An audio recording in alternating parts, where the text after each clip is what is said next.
Isang pangalan na minsan nang umalingaw sa social media mula sa mahabang pila ng customers hanggang sa biglaang kontrobersiya na yumanig sa kanyang buhay. Bakit nga ba hindi siya tinitigilan ng mga bashers niya? May kulang ba sa kanya? O ikaw na humuhusga sa kanya ay may hindi nakikita sa realidad? Bakit siya muling nasangkot sa isang issue? At totoo bang mula sa kasikatan ay bumabalik siya sa dating simpleng buhay niya na nagtitinda na lamang? Ano kaya ang matatawag mo dito pagkatapos mo mapanood ang videong ito?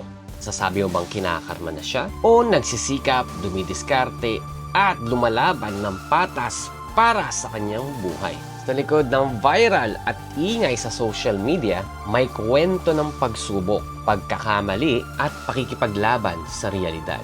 Ito ba ay dahil pangit ang kanyang pag-uugali? Lumaki ang ulo at yumabang? Husgahan mo na ba siya?